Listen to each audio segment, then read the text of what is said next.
शान्ताकारं भुजगशयनं पद्मनाभं सुरेशं विश्वाधारं गगनसदृशं मेघवर्णं शुभाङ्गं लक्ष्मीकान्तं कमलनयनं योगिभिर्ध्यानगम्यं वन्दे विष्णुं भवभयहरं सर्वलोकैकनाथं।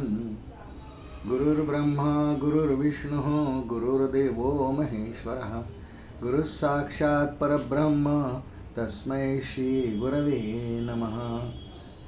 वसुदेवसुतं देवं कंसचाणूरमर्दनं देवकी परमानन्दं कृष्णं वन्दे जगद्गुरुं। कृष्णाय वासुदेवाय हरे परमात्मने प्रणतक्लेशनाशाय गोविन्दाय नमो नमः। श्री गोपाल कृष्ण भगवान की जय। लक्ष्मी वेंकटेशा गोविंदा गोविंदा गोविंदा। अनंत कोटि ब्रह्मांड नायक राजाधिराज सच्चिदानंद सद्गुरु श्री ब्रह्म चैतन्य रामानंद प्रहलाद महाराज की जय। जय जय रघुवीर समर्थ श्रीराम। परमपूजनीय सद्गुरूंच्या आशीर्वादाने श्री विष्णू सहस्रनाम या दिव्य स्तोत्राच्या 1000 नावांचा आपण त्यामध्ये 1000 नावं जी विष्णूंची आहेत त्या नावांचा आपण क्रमाक्रमाने विचार करतो आहोत।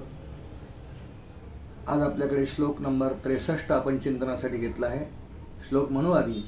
शुभांग शांतिदस्रष्टा कुमुदक्वलेशयः गोहितो गोपतिर्गोप्ता वृषभाक्षो वृषप्रियः। श्री गोपाल कृष्ण भगवान की जय। शुभांग शांतिदस्रष्टा कुमुदक कुवलेशयः गोहितो गोपतिर्गोप्ता वृषभाक्षो वृषप्रियः। या श्लोकामध्ये एकंदर 10 नावं आहेत। भगवंतांची 10 नावं आहेत। एकेका नावाचा आपण विचार करू। नामस्मरण करताना साधक किंवा उपासक भक्त 2 अंगांनी नाम घेतो श्रोते। एक काहीतरी इच्छा मनात ठेवून की मी असं असं केलं तर मला इतकं होऊ दे, इतकं कोटी जप करेन हे देऊ, त्याला सकाम अनुष्ठान म्हणतात। आणि एक काही न मागता की मला काही नको आहे, फक्त तुझं विषयीचं प्रेम टिकून राहू दे किंवा वाढू दे, त्याला निष्कामता म्हणतात। नाथ महाराजांची एकनाथी भागवतात ओवी आहे। सकाम स्मरता नाम नामपूर्वी सकळ काम निष्काम स्मरता काम सर्व नाम पापांचे करी भस्म। म्हणजे मनुष्य कळत न कळत पूर्वी काही पाप तरी केली असतात, कळत न कळत, आणि म्हणून ज्ञात अज्ञात दोष परिहारार्थम भगवन नामस्मरणं करिष्ये असा नामस्मरणाचा एक संकल्प आहे। माहीत असलेली आणि माहीत नसलेली, आणि निष्कामतेने जर म्हणजे काही न मागता कशाची अपेक्षा न करता जर नाम घेत गेलो आपण तर ते नाम कळत नकळत होऊन गेलेल्या पापांचं क्षालन करतं, नाहीसं करतं, म्हणजे जीव शुद्ध पवित्र होत जातो। हे नामाचं महात्म्य आहे। कोणतंही नाम आपण घ्यावं त्याचा हा परिणाम आहे। पहिलं नाव या श्लोकाचा आपण विचार करूया आता। शुभांग हे नाव आहे। शुभ अंग असा त्याचा संधी विग्रह आहे। शुभ अंग चांगलं अंग। अंग म्हणजे काय? अंगामध्ये प्रत्येक खूप अवयव आहेत आपल्या। सगळी शरीरयष्टीच अत्यंत सुंदर ज्याची आहे, आकर्षक आहे, कोमल आहे। सगळेच अवयव, सगळे अगदी हात पाय प्रमाणबद्ध अगदी। नाहीतर लौकिक क्षेत्रामध्ये आपण व्यवहारात पाहतो की पुष्कळ माणसांची अंग प्रत्यंग अशी फार प्रमाणभूत नसतात। भुवयात मोठ्या असतात, मधलं कपाळ मोठं असतं, त्यानंतर कोणाचं काय कपाळ मोठं असतं, कोणाचे केसच विरळे असतात, कोणाचं असं काय काय काय की असतं। पण असे भगवंतांचा सगुण विग्रहाबद्दल वर्णन सुरू आहे। शुभ अंग हा सगुण विग्रह म्हणजे अवतारातलं वर्णन हे आहे। कारण निर्गुण निराकार आणि सगुण निराकार या 2 देवाच्या ज्या अवस्था आहेत चत्वार देवाच्या निरूपणाप्रमाणे, त्यांना हे त्याचं वर्णन नाही आहे, कारण तिथे आकारच नाही आहे। शुभ अंग हे अवतारातलं वर्णन आहे।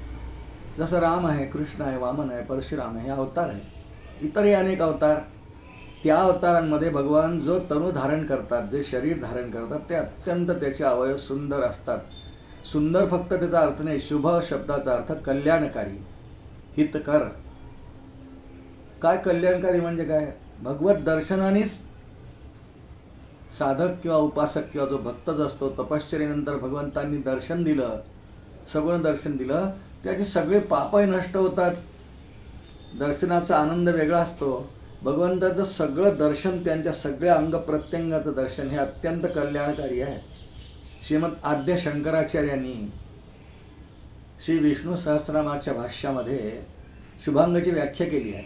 शोभनानी अंगानी यस्य, अत्यंत सुशोभित ज्याची सगळी अवयव आहेत. शोभनानी अंगानी म्हटलं आहे. सर्व अवयव स शुभांग, हात पाय डोळे ते पाहताच अगदी मन पवित्र होतं, प्रसन्नता वाटते, आनंद होतो, प्रफुल्लित होतं. असं ज्याच्याकडे नुसतं पाहून होतो त्याचं एक नाव शुभ अंग, शुभांग असं आहे. आणि भगवंतांच्या सगुण विग्रहाची उपासना करताना एखाद्या अवयवाचं ध्यान किंवा त्याचं जर का पूजन केलं किंवा ते आठवलं मनामध्ये, धारणेमध्ये, ध्यानामध्ये, तर त्याचं काय फल मिळतं हे भागवतामध्ये वर्णन आहे. पहिल्या स्कंदामध्येच ते वर्णन येतं. नुसतं भगवंतांच्या चरणकमलांचं ध्यान केलं, शुभ अंग आहेत ते. चरणकमलाविषयी म्हणजे पायांविषयी, पावलांविषयी विचार करतो आपण. भगवंतांच्या फक्त पावलांचं ध्यान केलं, कोणत्याही सगुण विग्रहाचं किंवा सद्गुरूंच्या पादुकांचं, प्रतिमेतल्या पायांचं, याचं कशातही ध्यान केलं तर जीवन शुभ होतं, कल्याणकारी होतं. भगवंतांच्या हातांचं ध्यान केलं, पुष्कळ लोक हाताचं ध्यान करतात, कारण अनेक मूर्तींचे किंवा प्रतिमांचे एक हात असा आशीर्वाद दिल्यासारखा असतो. भगवान दत्तात्रय असो, कृष्ण राम असो, असा हात आहे आशीर्वाद. त्या हाताचंही ध्यान करता येतं. भगवंतांच्या कोणत्याही अंग प्रत्यंगाचं ध्यान करता येतं असं वर्णन आहे भागवतामध्ये. आणि त्याचं वेगवेगळे फळही आहे. पायांचं ध्यान जीवन शुभ होतं. हातांचं ध्यान केलं तर अभय मिळतं, संकट येत नाही. नेत्रांकडे पाहिलं, भगवंतांचे नेत्र अत्यंत आकर्षक असतात, आहेत सगुण दर्शनामध्ये. पाहतच बसावं असे नेत्र असतात. अनेक संत चरित्रांमध्ये, भक्त चरित्रांमध्ये याचा उल्लेख आहे की डोळ्याकडे पाहत बसायचं भगवंतांच्या. गोपींनी काय केलं, श्रीकृष्णाकडे नुसतं निरखित बसायचं. नुसतं गोपी नाही, भगवंतांच्या भोवशी जो परिवार असायचा, गायी वासरंसुद्धा, ते पण भगवंतांकडे बघायचे.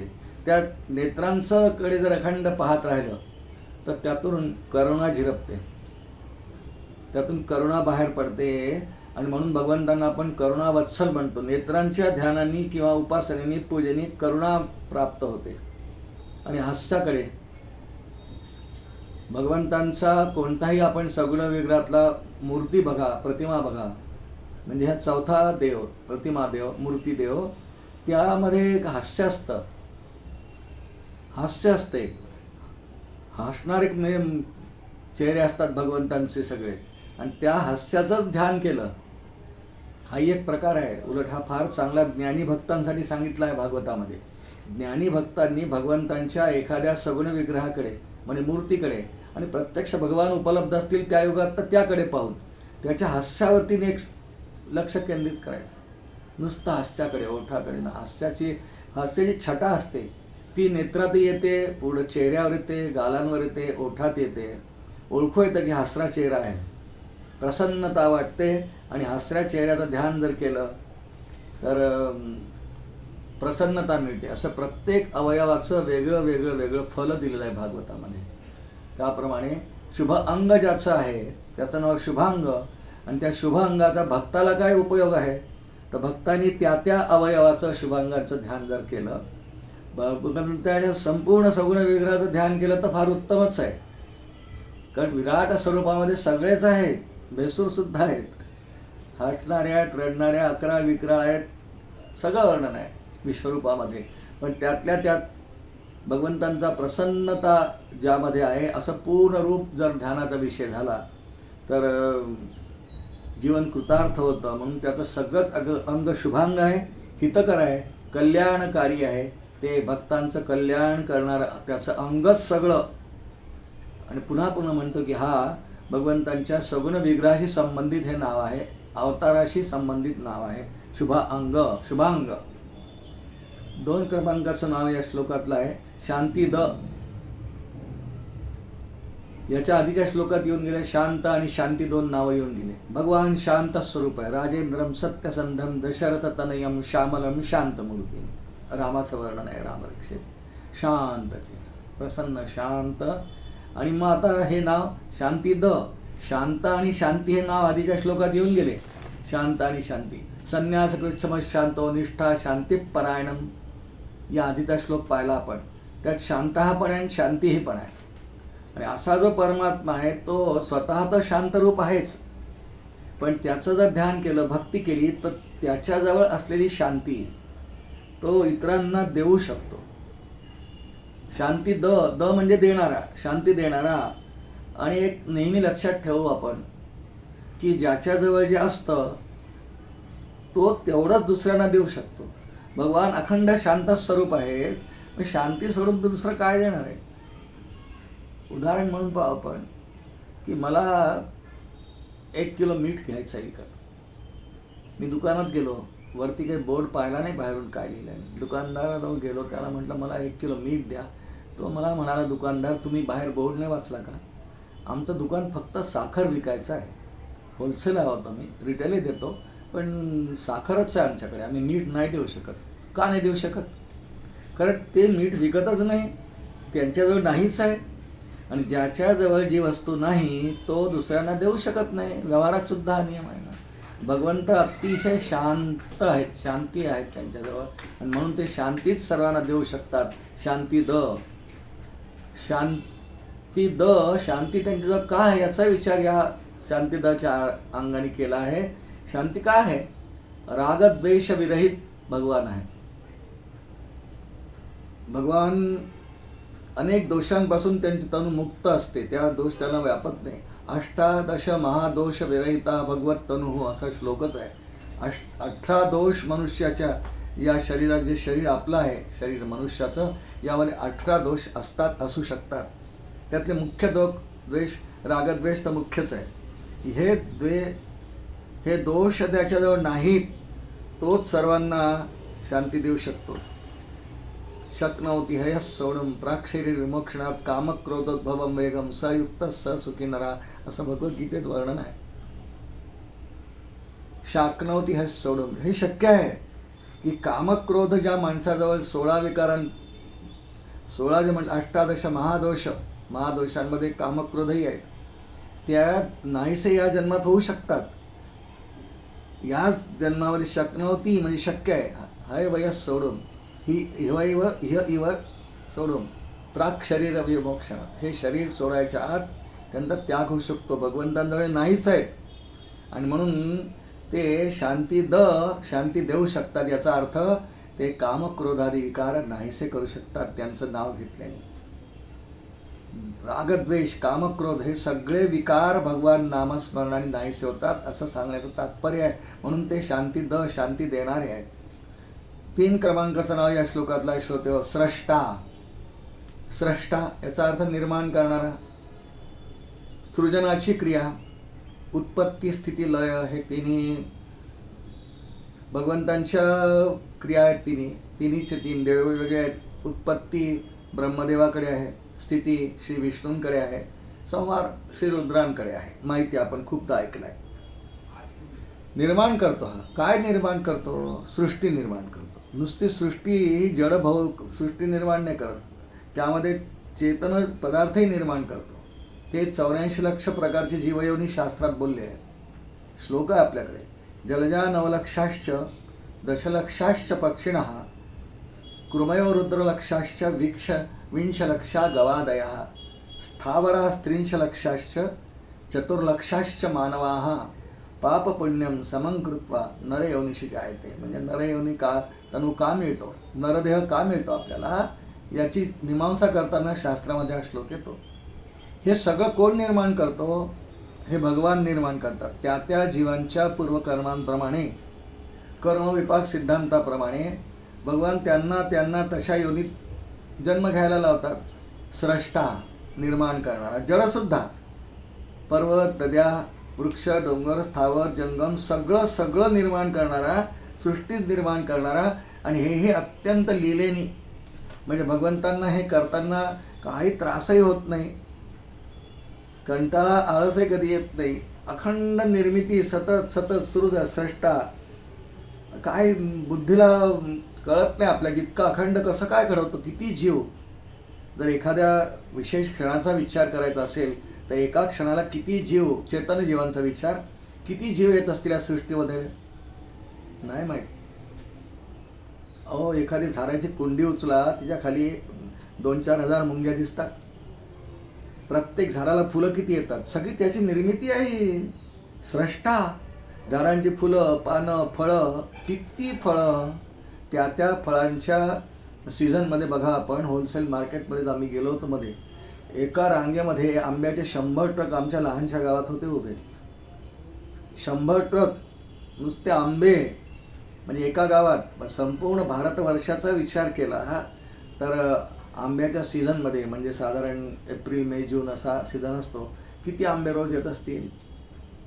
स्रष्टा माहिती नाही.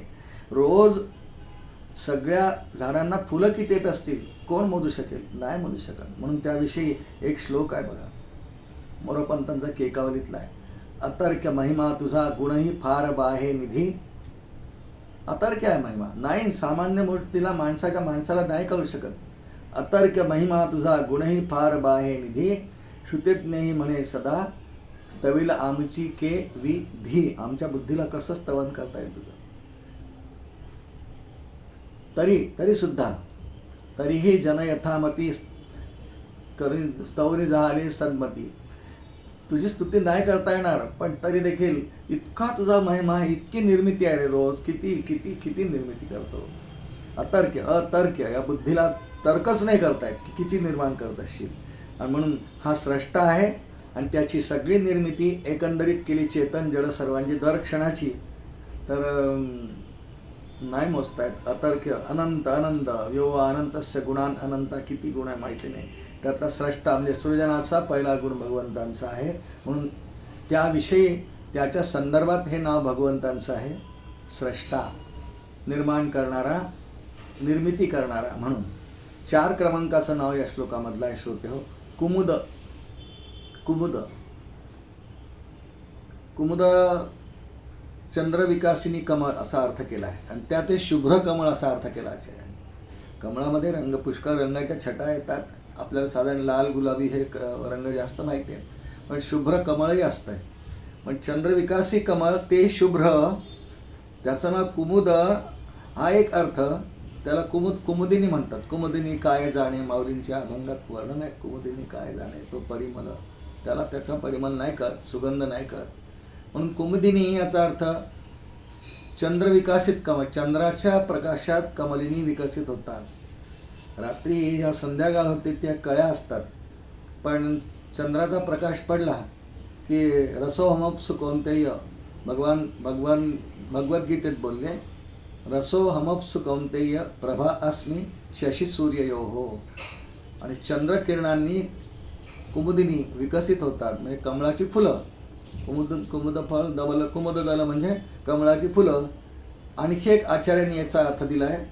कु म्हणजे पृथ्वी, आणि मग मुद, कु म्हणजे पृथ्वी, आणि आनंद म्हणजे या संपूर्ण पृथ्वीमध्ये आनंद प्रदान करणारा, आनंद पाहणारा, दाखवणारा.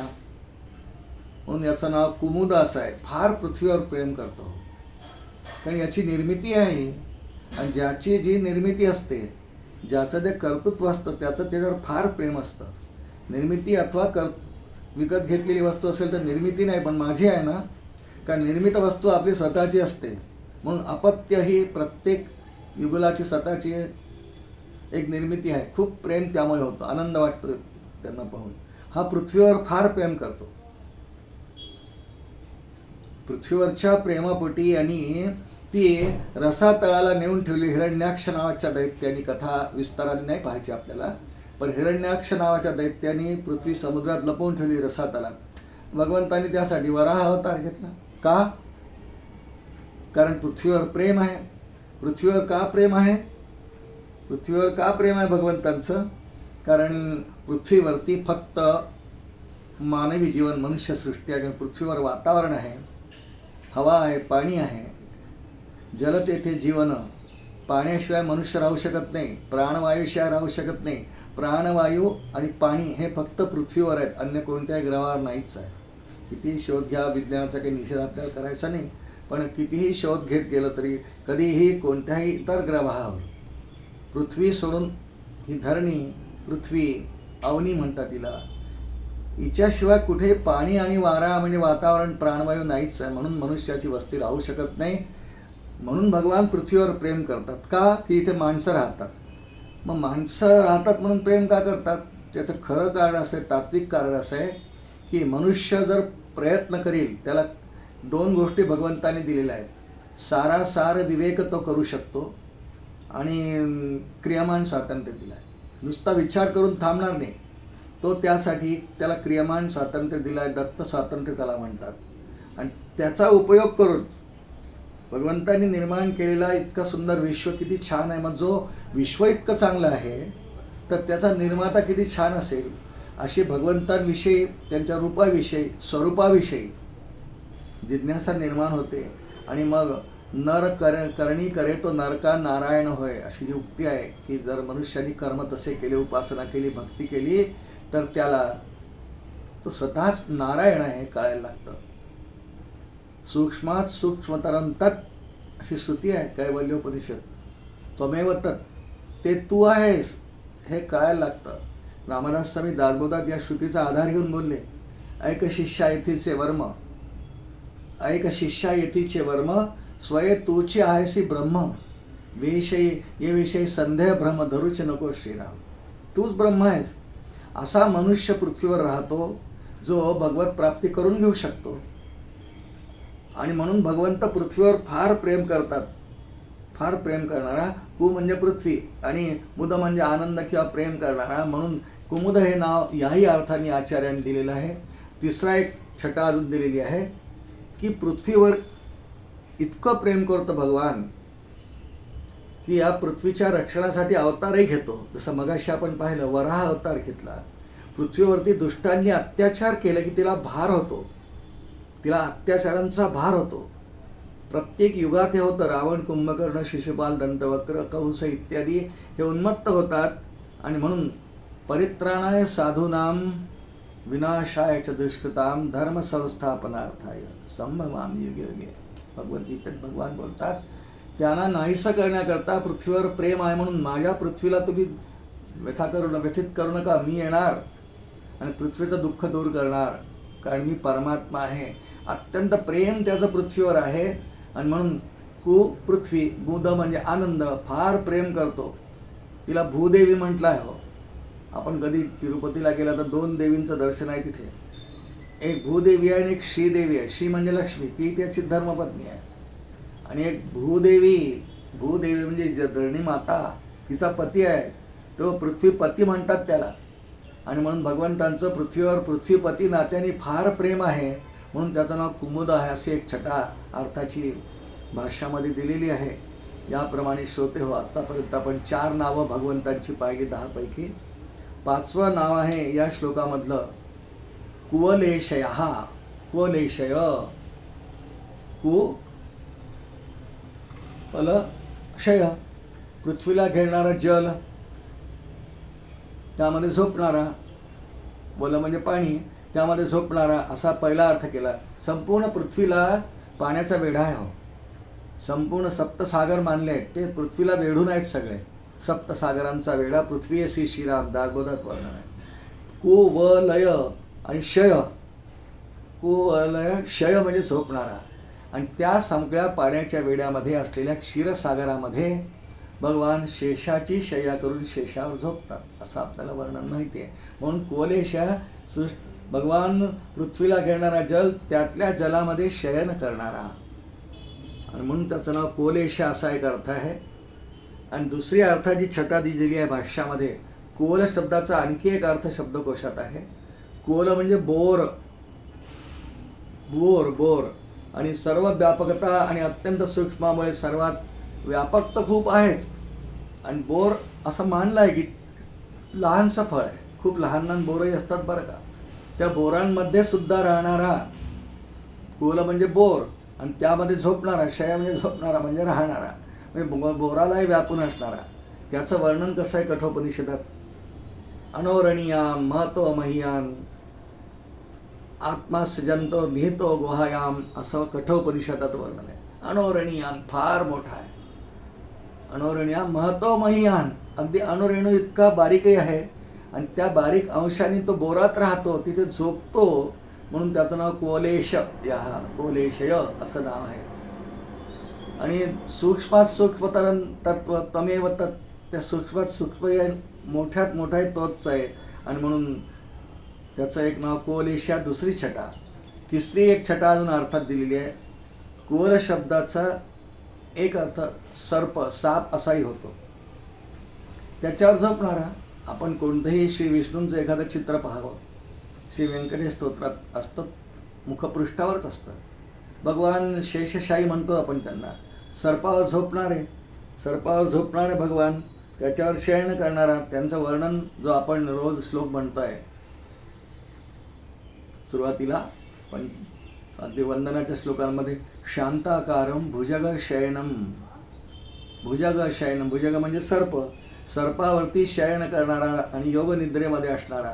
जेव्हा सृजनाची वेळ येते तेव्हा कुठे योगमायेला बोलवेल, एक ओम बहुश्या म्हणेल, तोपर्यंत अखंड योगनिद्रेमध्ये शांतपणे पडलेला असतो. म्हणून याचं एक नाव या अर्थाने कोल सर्प या नावाने कोलेश, ह्या सर्पावरती शयन करणारा, योगनिद्रेमध्ये असणारा, असा अर्थ आचार्यांनी केलेला आहे. हा झाला 5 क्रमांकाचा नावाचा अर्थ आपण पाहिला. भगवंतांचं 6 क्रमांकाचं नाव या श्लोकातलं आहे गोहित. गो म्हणजे गाय, गो शब्दाचे पुष्कळ अर्थ आहेत. गोहित, गो शब्दाचे बरेच अर्थ आहेत. त्यातला एक अर्थ, मुख्य अर्थ गाय असा धरू आपण. गायींचं हित पाहणारा, रक्षण करणारा, त्यांच्या बरोबर राहणारा. सर्वच अवतारामध्ये भगवान गायीवर प्रेम करतातच. दत्तात्रयाच्या अवतारात नाही, कारण मागे गायच आहे. राम अवतारात गायींवर प्रेम केलं भगवंतांनी, पण कृष्ण अवताराविषयी नाव आहे. गोहित हे विशेषतः कृष्ण अवताराशी संबंधित नाव आहे. गवळी वैश्यवंशात अवतार घेतला. गवळी आहेत, नंदबाबा गवळी आहेत. त्यांचं वर्णन असं केलं आहे, व्युत्पत्ती असे. नंद कोणाला म्हणतात? गवाम कोटी गृहेयस्य, ज्याच्या घरी 1 कोटी गायी आहेत, 6 नंदा, त्याला नंद म्हणतात. त्यांच्या घरी हे लीला करायला आले. हे काही त्यांचे पुत्र नाही आहेत, हे पुत्र आहेत वसुदेव देवकींचे. मथुरेला कंसाच्या कारागृहात जन्माला आलेले, पण स्वेच्छा तिथे लीला करायला, गोकुळामध्ये गायींशी खेळायला, गोपींना प्रेम द्यायला आणि सर्वांनाच प्रेम वाटणारा भगवान गोहित करण्यासाठी, गायींमध्ये राहण्यासाठी इतकं वर्णन याच्या बालपणी आहे. हो, सगळं आयुष्य याचं गायींच्या सहवासात गेलं. म्हणजे पहिली 11 वर्ष, सगळं आयुष्य म्हणल्यापेक्षा पहिली 11 वर्ष बालपण, त्यामध्ये गोकुळ आणि वृंदावन यामध्ये 11 वर्ष भगवान राहिले. आणि 11व्या वर्षी मग कंसवधासाठी त्यांना अक्रूरांनी मथुरेमध्ये नेलं, अशी कथा आहे भागवतात. पण 11 वर्ष भगवान गायींच्या सान्निध्यात आहे. खूप प्रेम करतात सगळ्या गायींवर. प्रेम का करणार नाही? भगवंतांचा नामकरण संस्कारच गोठ्यात झाला आहे, गायीच्या गोठ्यात. तो का झाला, कसा झाला, मोठा कथा आहे. कारण कंसाचा भय आहे, तो लहान बाळं मारून टाकतो आहे. त्यामुळे गर्गाचार्यांना वसुदेवाने सांगितलं की तू गुपचाप यांचा गुपचाप करून द्या. नामकरण झालं नाही. 2.25 वर्षाचे भगवान झालेत, बलराम दादा झाले. यांचं नाव ठेवण्याचा कार्यक्रम, ज्याला बारसं म्हणतो आपण, किंवा नामकरण विधी हा करा तुम्ही. मग गर्गाचार्य आले गोकुळामध्ये, त्यांनी सर्व सांगितलं नंदबाबांना. नंदबाबांनी होकार दिला आणि अतिशय गुप्ततेने नंदबाबांकडे असलेल्या गायीच्या गोठ्यामध्ये भगवान आणि बलराम दादांचा नामकरण सोहळा झाला. मग नाही प्रेम करणार गायींवर? गोहिता नामधारणच तिथे केलं गोठ्यामध्ये. संस्कार सगळे स्वस्ती वाचन इत्यादी केलं, पुण्यावाचन वगैरे केलं, हे वर्णन आहे. पण गायींबरोबर खूप खेळले भगवान. पहिले 5 वर्ष तर खूपच खेळले. असं वर्णन आहे की रोज खेळायला खाली अंगणात यशोदेने स्नान घालावं, रेशमी भरदरी कपडे घालावे, अलंकार धारण करायला द्यावे, आणि भगवंतांनी गायींच्या गोठ्यात जाऊन गायींच्या वासरांच्या शेपट्याला लटकायचं. खेळ. तिला भीती वाटे, अरे कृष्णा ती गाय मारेल ना. भगवान हसायचे, फक्त बलराम दादा हसायचे. पण सगळ्या लीला आणि क्रीडा, नंदबाबांचा एकंदर परिसर त्याला अंगण म्हणतो आपण. फार मोठं अंगण असणार आहे, खूप गाई वासरं, आणि या सगळ्यांमध्ये भगवान खूप खेळले. का प्रेम नाही करणार, का हित नाही करणार? शिवाय भगवंतांनी काही जर खोड्या केल्या, दशमस्कंदामध्ये भगवंतांनी बालपणी केलेल्या खोड्या, लीला म्हणूया आपण, लीलाच आहे, तर खूप वर्णन आहे. आणि प्रत्येक लीलेनंतर एक एक असुर त्यांनी उद्धारून न्यावा, ठार मारावा. अगदी सुरुवात भगवंतांनी शकटासुरापासून केली, मग तृणासुर आहे, पुष्कळ दैत्यांचा उद्धार केला. आणि दरवेळा यशोदेला भीती वाटायची. आणि मग यशोदा काय, लहान आहे कृष्ण, 2-2.5 वर्षांचे, तिने आत न्यावं आणि गायीच्या म्हणजे गोमूत्राने त्याला स्नान घालायचं पवित्र करायसाठी. गोरज त्याला लावायचं, म्हणजे गायीच्या पायांची धूळ त्याला लावायची, जसं भस्म लावतात, अंगारा लावतात तसं गोरज लावायचं. गायीच्या गोमूत्राने त्याला स्नान घालायचं आणि त्याची दृष्ट काढायची. यशोदा जेव्हा बालकृष्णाची दृष्ट करायची ना, तिची पद्धत आहे की गायीचं वासरू घ्यायचं आहे, त्याची शेपटी म्हणजे ते उलटं करायचं आणि त्या शेपटीने दृष्ट काढायची. मिरिठाने मोऱ्याने शेपट्यांनी, गायीच्या शेपट्यांनी भगवान प्रेमच करतात आहे गायीवर. सगळा अवतार हा गो मातेसाठी आहे. आणि म्हणून त्यांचं हे नाव या श्लोकातलं गोहित, कारण म्हणून त्या अर्थाने भगवंतांना गायींचं हित पाहणारा गोहित आणि गायींचं रक्षणही करणारा म्हणून नाव गोपाल. गोपाल म्हणजे पालन करणारा. आणि भगवंतांचा बालपणीचा कोणताही आपण तस्वीर फोटो पहा, तिथे 3-4 गोष्टी असणार, तर गायी असणारच आहेत. गोकुळ वृंदावन परिसरात भगवंतांनी 11 वर्ष गायींबरोबर आपलं बालपण घालवलंच होतं. गायीच्या दुधाशिवाय काही प्याले नाही. असो, भगवंतांचं हे 6 क्रमांकाचं नाव गोहित या नावाने आपण पाहत होतो. 7 क्रमांकाचं नाव गोपती, गायीच्या संदर्भातलंच नाव आहे. पुन्हा गोपती ही गो शब्दाचा गाय अर्थाने आपण पाहिलाच, पण आणखी एक अर्थ आचार्यांनी केला आहे. गो, इंद्रियांना गो म्हणतात. गो म्हणजे इंद्रिय. मनुष्याला जेवढी इंद्रिय भगवंतांनी मनुष्य देहात दिली, आधी मनुष्य देहाचा विचार करू, इतर प्राण्यांचाही करू. त्याला 5 ज्ञानेंद्रिय, 5 कर्मेंद्रिय, मन, बुद्धी, चित्त, अहंकार हे दिले. या सर्वांचा स्वामी, या सर्वांचा मालक ही सगळी इंद्रिय तर जड आहेत. तसे डोळे जड आहेत, पण या डोळ्यांच्या मागे डोळ्यांचा एक डोळा आहे, त्याला नेत्र म्हणतात. नेत्रस्य नेत्रः, श्रोत्रस्य श्रोत्रः, कानाचा एक कान, डोळ्याचा डोळा, जिभेची जीभ, तो आहे भगवान. स्वामी याचा अर्थ त्याचा अधिष्ठान आहे. त्याच्या तिथल्या अधिष्ठानामुळे या जड डोळ्यांना दिसतं. नाही तर जड डोळ्यांना दिसायचं की कारण आहे का? असतं कारण, तर ज्याचा मृत्यू झाला अशा प्रेताच्या डोळ्यांना दिसलं असतं, पण प्रेत पाहू नाही शकत. त्याचं कारण तिथे त्याचा स्वामी गोपती, त्या इंद्रियांचा स्वामी परमात्मा चैतन्य रूपाने असणारा नाही आहे आता. आणि म्हणून त्या प्रेतातल्या डोळ्यांना काही दिसत नाही, काहीच दिसत नाही. तुम्ही त्याला चाकू मारा का लाट मारा की हार घाला, त्याला काय कळत नाही. अग्नी द्या नका देऊ, त्याला काही कळत नाही. आणि म्हणून गाय किंवा इंद्रिय, दुसरा अर्थ आपण पाहिला, यांचा स्वामी गोपती पृथ्वी अर्थाने जर घेतलं, मग अशी आधीच्या नावामध्ये आपण ऐकलं आहे. पण भगवान या पृथ्वीवर इतकं प्रेम करतात की तिच्या प्रत्येक कणाकणामध्ये भगवान शिरलेत. त्यांचं ब्रीदच आहे. जेव्हा सृष्टी निर्माण करतात भगवान, तत्सृष्ट्वा तदनुप्राविशत, या सृष्टीच्या प्रत्येक कणाकणामध्ये, पाण्याच्या जलाच्या प्रत्येक थेंबामध्ये भगवान शिरलेत असं श्रुती माऊली सांगते. आणि तसं ते पृथ्वीत शिरले याविषयी भगवान भगवद्गीतेमध्ये एक श्लोक बोलतात. गामाविश्यच भूतानी धारयाम्यहम ओजसा पुष्णामी च औषधी सर्वा सोमो भूत्वा रसात्मना. गाम आविष्य, या पृथ्वीमध्ये, पृथ्वी तत्वामध्ये मी प्रवेश करतो. मग काय होतं? समजा भगवंतांनी प्रवेश केला तर काय होतं? ती आधी जड होती, जड आहेच, पृथ्वी तत्व जडच आहे, सगळी पंचमहाभूत जडच आहेत, पृथ्वी तत्व जड आहे. पण त्यात भगवान शिरल्यामुळे या जडन चेतनांचा संयोग झाला आहे आणि त्यामुळे ती जड असलेली धरणी माता पृथ्वी ही बहुप्रसवा झाली. एक पोतभर गहू पेरले शेतामध्ये, शेतकऱ्यांना अनुभव आहे, तर सीझन संपला, जेव्हा हातात पीक येतं तेव्हा किती ओंब्यान, किती 100-150 पोते गहू एका एकरात होतात. तांदूळाचं तसंच, कोणतंही धान्य बहुप्रसवा, फळाचं झाड, एक आंब्याची कोय पेरा, 5, 10, 15 वर्षांनी वृक्ष जेव्हा मोठा होतो, एका आंब्याला 10-10 हजार आंबे येतात. बहुप्रसवा. कुठून आलं हे?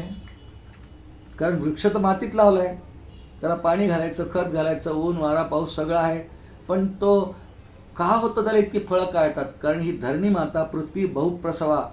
का? कारण तिच्यात गामाविश्यच्या भूतानी मी प्रवेश केला आहे. शेवटी हे स्रष्टा हाच आहे ना, नुसता स्रष्टा नाही आहे, नुसता निर्माण करून सोडलं नाही आहे. त्यांनी या सृष्टीच्या प्रत्येक तत्वामध्ये तिचा प्रवेश केला आहे. पंचमहाभूतांमध्ये तो पृथ्वीमध्येही केलेला आहे. आणि म्हणून भगवंतांचं एक नाव गोपती ही, या पृथ्वीचा स्वामी. इंद्रियांच्या अंगाने पण विचार केला तरी आणि पृथ्वी या अंगाने केला तरी भगवान स्वामीच आहे. रक्षण करतेत आहेत, निर्माण करतेत आहेत. स्वामी त्याचा अर्थ पतीसुद्धा होतो. आणि पतीचं आपल्या पत्नीवर खूप प्रेम असतं. पृथ्वी पती म्हणतो ना आपण, पतीचं आपल्या पत्नीवर प्रेम असतं. त्याप्रमाणे भगवान गोपतीही असल्यामुळे आपल्या धरणी मातेवर फार प्रेम करतात. 8 क्रमांकाचा एक श्लोक नाव आहे पुढचं, गोप्ता. गोप्ता याचा अर्थ रक्षण करता. कशाचं रक्षण करतो हा? यांनी जे निर्माण केलं आहे त्याचं रक्षण करतो. यांनी जे निर्माण केलं आहे त्याचं रक्षण करतो. आणि रक्षण करण्याकरता नुसतं रक्षणे पालन पोषणही करतो, सांभाळतो आणि त्याचबरोबर पोषितो जगासी एकलाची. तुकाराम महाराजांचा अभंग आहे, कारे नाठवीसी कृपाळू देवासी, पोषितो जगासी एकलाची. तोच पोचतो. त्याला का आठवत नाहीस तू, तुकाराम महाराज म्हणतात. आणि त्याप्रमाणे नुसतं निर्माण करत नाही तर रक्षणही करतो, पालन पोषण करतो. पतिच्युतम दिष्टती इष्टरक्षितम, गृहे स्थितम तद्विहितम विनश्यती, असा एक श्लोक आहे भागवतात. की रस्त्यावर पडलेली एखादी वस्तू असेल, ती एखाद्या तशीच शिल्लक राहते. पतिच्युतम दिष्टती दिष्टरक्षितम, ती तशीच राहते, ती संपणार नाही. पण एखाद्या घरी असलेल्या माणसाला काय होऊ शकतं, त्याचा मृत्यू होऊ शकतो. कारण तिथे तो सांभाळणार आहे, गोप्ता आहे, रक्षण करणार आहे. आणि इतकंही करून अजून एक अर्थ दिला आचार्यांनी, स्वतःच्याच मायेनी स्वतःचं स्वरूप झाकून ठेवणारा. परमात्मा काय आहे? जाणावे परमात्मा निर्गुण, या नाव ज्ञान श्रीराम, ही व्याख्या दासबोधक केली आहे. निर्गुण परमात्म्याला जाणणं, समजणं, ओळखणं, त्याच्याशी ऐक्यात जाणं, इतके अर्थ आहेत. स्वतःच्याच मायेने. मग तो का नाही जाणल्या जात? कारण भगवान गीतेमध्ये श्लोक बोलले, दैवी हेषा गुणमयी मम माया दुरत्या, मामे वय प्रपद्यंते माया मेतांतरंती. ते 7व्या अध्यायात भगवान बोलले, आपल्याच मायेनी, याचीच आहे. आभ्र आणि छायेचा दृष्टांत देतात माऊली. चंद्राला आभाळ आलं, काळा काळा ढग आला, चंद्राला झाकून टाक. तसे माया त्या काळ्या ढगासारखी आहे. ही मध्ये येते आणि झाकून टाकते. नाही तर जीवाला, तो स्वतः ब्रह्मरूप आहे. हो, सच्चित आनंदता हे जीवाचं स्वरूप आहे, सच्चित आनंद स्वरूप आहे त्याचं. पण त्याला ते कळत नाही, कारण हा स्वतःच्याच मायेने स्वतःला झाकून घेतो. आमच्या कबीरांनी ते एक छान दोहा लिहिला, त्यांचा अधिकार आहे, ते लिहू शकतात. माया चमारी चुहरी, आपण नाही म्हणू शकत हा. माया चमारी चुहरी, अति नीचन की नीच. फार नीच आहे माया, बरं, असं ते कबीरदास महाराज म्हणू शकतात, आपण नाही म्हणू शकत. पण त्यांचा अधिकार आहे, ते भगवत रूप ऐक्यात गेले आहेत. माया चमारी चुहरी, अति चामडी चोंबडी, चमारी म्हणजे चोंबडी आहे. अति नीचन की नीच, सर्वात नीच माया आहे. मैं तो पूर्ण ब्रह्म था अगर तू ना होती बीज. जर तू नसती ना, तुझा ढगमध्ये आला नसताना, ईश्वराला झाकून टाकणारा, तर मी तर पूर्ण ब्रह्मच होतो. पण तू मध्ये आली ना, चोंबडी आहेस तू. त्यांचा अधिकार आहे, ते म्हणतात. आणि म्हणून स्वतःच्याच मायेने स्वतःला झाकून घेणारा, असाही एक अर्थ भाष्यामध्ये केला. गोप्ता, रक्षण करतो. मग अशी कथा पाहिली आपण, विस्ताराने नाही पाहिली. वराह अवताराचा संदर्भ येतो. रक्षण करतो, पृथ्वीवर प्रेम आहे, गोप्ता आहे, तिचं रक्षण करणार आहे. हिरण्याक्षाने ही पृथ्वी रसातलाला नेऊन ठेवली, अशी कथा येते 3य स्कंदामध्ये भागवताची. भगवंतांनी वराह अवतार घेतला, त्याच्याशी युद्ध केलं, हिरण्याक्षाशी रसातलात जाऊन युद्ध केलं, त्याला पराजित केलं. आणि पृथ्वी म्हणजे धरणी माता पुन्हा जलावर स्तंभित केली समुद्रामध्ये. मग ब्रह्मदेवानी मनु आणि शतरूपांना सांगितलं, आता तुमचा गृहस्थाश्रम सुरू करा, प्रजा वाढवा. हा पुढचा भाग. पण पृथ्वीचं रक्षण करण्याकरता भगवान अवतार जो घेतला तो भगवंतांनी मत्स्यावतार घेतला. वेदरक्षणासाठी. रक्षणाचं कार्य आहे गोप्ता. कारण निर्मिती, वेद त्याची निर्मिती आहे. हा वेदार्थ सागरू जया निद्रिस्थाचा घोरू. हे सगळे वेद भगवंतांनी निर्माण केले निश्वसितापासून, घोरण्यापासून. मग त्याच्यावर त्याचं प्रेम आहे. म्हणून वेदांचं रक्षण करण्याकरता हयग्रीव नावाच्या दैत्याने वेदच पळवले अशी कथा आहे. 8व्या स्कंदामध्ये कथा आहे ते भागवताच्या. हयग्रीव नावाच्या दैत्याने एकदा वेद पळवले कल्पांताच्या वेळी. प्रलय जेव्हा झाला वेद पळवले. आता दुसऱ्या वेळी सृजनाच्या वेळी वेद नसले तर रक्षण कसं होईल? कारण संपूर्ण सृष्टीच्या हितासाठी वेदांची निर्मिती आहे. पै अहितापासून काढिती, माऊलींची ज्ञानेश्वरीत ओवी आहे. पै अहितापासून काढिती, हित देवनी वाढविती, नाही गा श्रुती परवती माऊली जगा. श्रुती म्हणजे वेद मंत्र. अशी नाहीच आहे माऊली. सर्वात मोठी माऊली ती श्रुती मंत्र आहेत. नाही गा श्रुती परवती, श्रुतीपेक्षा मोठी परवती माऊली जगा. माऊली नाही. आणि म्हणून भगवंतांचं नाव, भगवंतांनी ते वेद रक्षण करण्याकरता मत्स्यावतार घेतला. आणि मत्स्यावतारामध्ये राजा सत्यव्रताची मदत घेऊन भगवंतांनी समुद्राच्या मध्यभागी जाऊन सूर मारून वेद आणले आणि सुरक्षित ठेवले. रक्षण करणारा गोप्ता, धरणी मातेचं रक्षण करणारा, वेदांचं रक्षण करणारा, भक्तांचं रक्षण करणारा. किती प्रकारांनी आणि प्रल्हादाचं रक्षण केलं. कारण याच्याकडे सगळे देव जेव्हा गेले, ब्रह्मदेवानी वर दिल्यानंतर हिरण्यकश्यपूला ते असे वर दिले आहेत. भगवान म्हणाले, मी आत्ताच अवतार घेणार नाही. मला कळलं हिरण्यकश्यपूला तुम्ही असे असे वर दिले, पण मी आत्ताच नाही येणार. जेव्हा आपला मुलगा आणि माझा प्रिय भक्त प्रल्हाद याचा हा जेव्हा छळ करेल, त्याला मारण्याचा प्रयत्न करेल, त्या भक्तांचं रक्षण करण्याकरता मी येईन. कशासाठी अवतार घेतला भगवंतांनी? नरसिंहाचा अवतार का घेतला याची कारण मीमांसा दिली आहे भागवतामध्ये.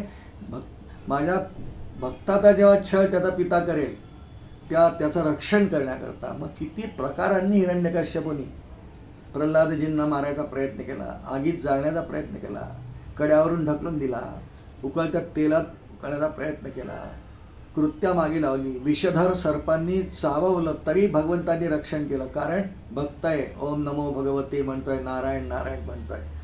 गोप्ता, भक्तांचं रक्षण करणारा, या अर्थाने गोप्ता हे नाव. तिन्ही कथा आपण पाहिल्या. कितीतरी कथांचा उल्लेख करतात. गोवर्धन लीला काय केली भगवंतांनी? संपूर्ण गोकुळवासियांचं रक्षण करण्याकरता. इंद्राचा गर्वहरण तर आहेच, पण मुसळधार वृष्टी जेव्हा इंद्राने 7 दिवस केली, या सर्वांचं मुसळधार वृष्टीतून रक्षण करणारा भगवान गोप्ता म्हणून 8 क्रमांकाचं नाव जे आपण पाहतो, कितीतरी पुराण ग्रंथांमधले दाखले आला पाहायला मिळतील. भक्तांसाठी नेहमीच तो धावून येतो. कारण तुकाराम महाराजांचा एक अभंग आहे, भक्ताहुनी देवा आवडते काही, भक्ताहुनी देवा आवडते काही, त्रिभुवनी नाही आन तुझे, नावडे वैकुंठ क्षीराचा सागर, धरुणी अंतर राहे दासा. कारण तो रक्षण का करतो? रक्षण नाही, माऊली तर इथपर्यंत बाहेर केली आहे. नुसतं रक्षण नाही, तो भक्तांजवळच येऊन राहतो. 12व्या अध्यायात ओवी येते ज्ञानेश्वरीच्या, तयापाशी पांडवा, तयापाशी पांडवा मी हारपाला घेवसावा, जेथ नामघोष बरवा करीती माझा, जे भक्त अखंड माझा नामघोष, बरवा म्हणजे उत्तम चांगला असा नामघोष करतात, तिथेच मी आहे. नाम वसामी वैकुंठे योगिनाम हृदय रवो, मद्भक्ता यत्र गायंती तत्र तिष्ठामी नारद, असं वचन जे आहे त्याचा अनुवाद आहे. रक्षण करण्याकरता तिथेच भक्ताजवळच राहतो.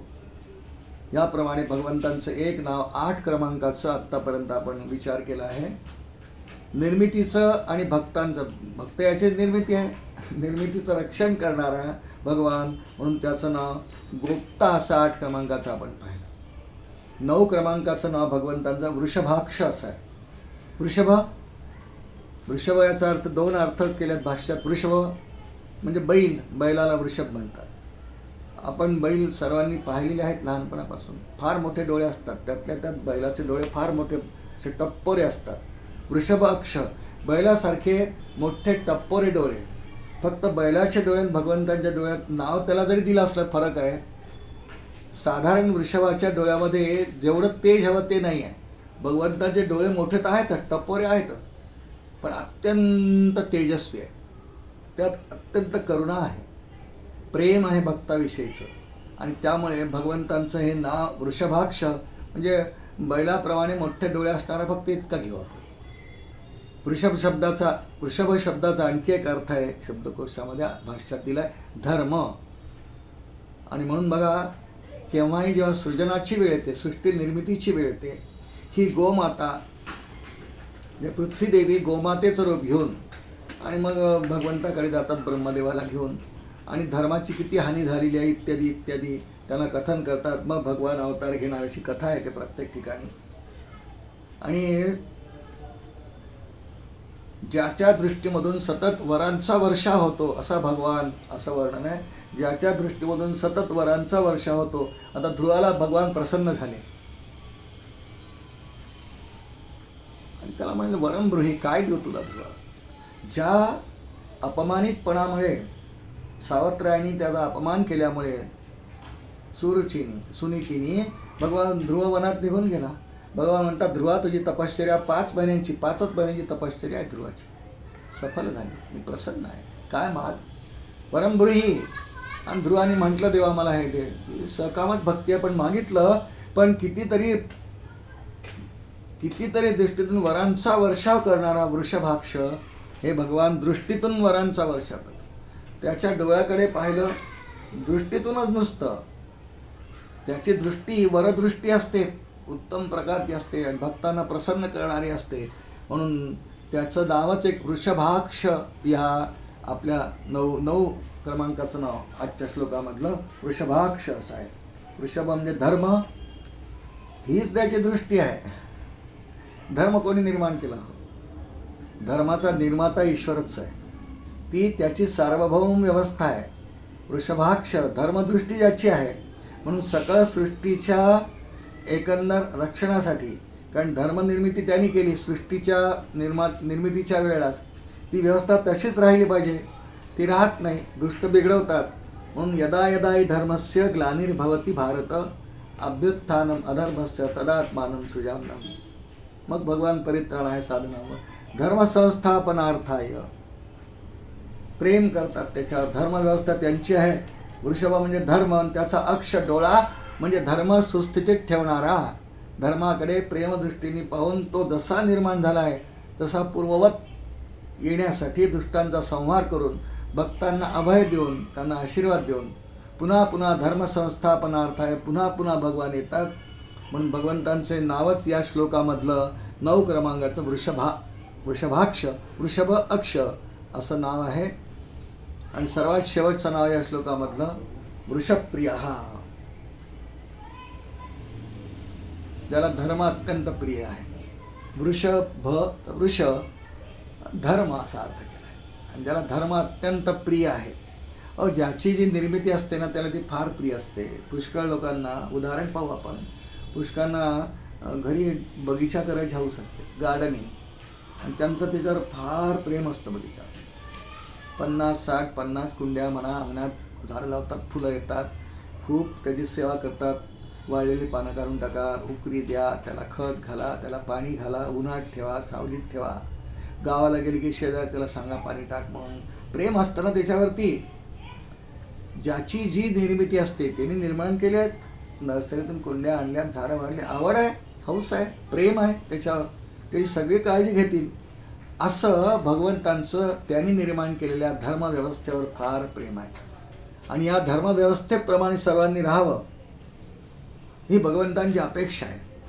धर्माच्या आचरणाने काय होतं? धर्मव्यवस्थेप्रमाणे म्हणजे धर्माच्या आचरणानेच फक्त सुख होतं.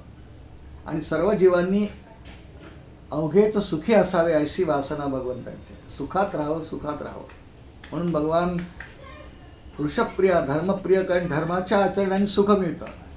श्लोक आहे भागवतात, सुखार्थाः सर्वभूतानां मत्तः सर्व प्रवर्तयः सुखं नास्ति विना धर्म तस्मात् धर्म परो भवेत असा श्लोक आहे भागवत. की धर्माशिवाय धर्माच्या आचरणाशिवाय खरं सुख नाहीच आहे. धर्माचरण करावं. धर्मे प्रीतीम सर्वदा सन्मतां देह भक्तीम. खोरक अष्टदन स्तोत्रातला पहिला श्लोक आहे. धर्मे प्रीतीम सन्मतीं देव भक्तीम सत्संगाप्तीम देह भुक्तींच मुक्तीम असा श्लोक आहे घोर तेंबे स्वामींनी लिहिलेला. सुखार्थात सर्वभूतानां मत्तः सर्व प्रवर्तयः. सर्व प्राणी मात्र सुखासाठी धडपड करतात. सुखेन जाता आणि जीवंती. सर्व जीवासाठी त्यासाठी आनंदात देव कल्मिनाने भूताने जायंते. ते अंतर जन्मे आनंदासाठी आहे. आनंदात राहायची इच्छा आहे. सुखाची अपेक्षा आहे. म्हणून भगवान म्हणतात सुखाची अपेक्षा जर आहे तर धर्माचरण केलंच पाहिजे. सुखं नास्ति विना धर्म. धर्माच्या आचरणाशिवाय खरं सुख नाही आहे. तस्मात धर्म परो भवेत असं भगवान भागवतात बोलले. श्रीकृष्ण वाचच आहे. म्हणून निर्मितीवर प्रेम असतंच. त्याची निर्मिती धर्म आहे, व्यवस्था आहे. आणि त्या सर्व धर्मव्यवस्थेने जीवांना सुख आणि आनंद होणार आहे. म्हणून भगवंतांना धर्म अत्यंत प्रिय आहे. ज्याचं त्याचं निर्मितीवर प्रेम असतंच की नाही. आता घराला पांढरा शुभ्र रंग दिला आणि काहीतरी कारणाने नातवानी म्हणा कशाने म्हणा एका ठिकाणी डाग पडला थोडा काळात. नुकताच रंग दिला आहे. ज्याची निर्मिती आहे, ज्यांनी खर्च केला आहे ती निर्मिती आहे. रंग दिले आहे. दिवाळीत नातवानी तिथे काहीतरी रेगोट्या आवडल्या, काळेपणा आला, काळा डाग पडला, जात नाही आता लवकर. वाईट वाटतं, दुःख होतं. म्हणून ज्याची जी निर्मिती ती बिघडवली की दुःख होतं. म्हणून या पृथ्वीच्या धरणीच्या एकंदर दुर्व्यवस्थेला कारणभूत असलेले दुष्ट उन्मत्त राक्षस यांना भगवान शिक्षा करण्याकरता येतो. आणि जीवांसाठी हा उपदेश आहे की मी धर्माची निर्मिती करणार आहे. मी केली आहे. धर्मस्य प्रभुः अच्युतः. इथे विष्णू सहस्रनामात शेवटी फलश्रुतीमध्ये वर्णन आहे. धर्मस्य प्रभुः अच्युतः. धर्माचा निर्माण करणारा प्रभू म्हणजे स्वामी भगवान असल्यामुळे भगवंतांना धर्म बिघडवल्याविषयीचा द्वेष येतो. आणि ज्यांना त्याला धर्म यासाठी प्रिय आहे की धर्मामुळे प्रजा सुखी होत.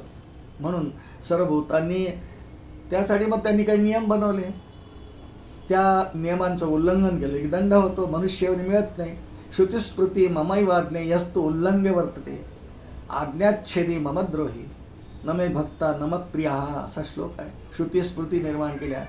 त्यात प्रत्येकाने कसं वागावं, धर्माचं आचरण कसं करावं याचे काही आपल्याला जाणीवा दिलेल्या आहेत. कसं वागलं पाहिजे, काही हेतू आहेत, तशा आज्ञा आहेत. ममई वाज्ञे म्हटलं आहे. श्रुतिस्मृती ममई वाज्ञे. आणि त्या घड्या या सृष्टीची निर्मिती करताना भगवंतांनी काही घड्या निर्माण केल्या आहेत. आणि धर्माची व्याख्या करताना महाभारतकारांनी धारणात धर्म मिथ्याहू अशी केली आहे की घरातल्या लोकांनी एकमेकाशी कसं वागावं, भावांनी भावाशी कसं वागावं, शेजाऱ्याशी कसं वागावं, शेजार धर्म, बंधुधर्म, पितृधर्म, माता धर्म, राष्ट्रधर्म, स्वधर्म, किती धर्माचे. आणि या धर्माच्या व्यवस्थेला जे बिघडवतात मग त्यांना भगवान दंड देतात. ही घडी आहे. अशा अनेक घड्या भगवंतांच्या धर्म निर्माण करताना अनेक घड्या निर्माण करून ठेवल्या आहेत. त्या तशाच राहिल्या तर भगवानही प्रसन्न होतात, प्रजा सुखी होते. सर्वे सुखिनः सन्तु. वेदांची सर्वश्रेष्ठ प्रार्थना आहे ही अखंड म्हणत राहावी.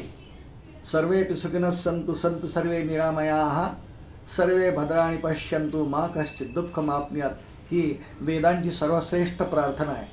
सर्वच सुखी असावे, अवघेच सुखी असावे अशी वासना श्रीराम. याप्रमाणे भगवंत वृषभप्रिय आहेत. म्हणजे त्यांचीच निर्मिती असलेली सगळा धर्मव्यवस्था जेव्हा बिघडते स काले नेह महता. काळाच्या ओघात ती क्षीण होते. आचरण सोडून देतात लोक.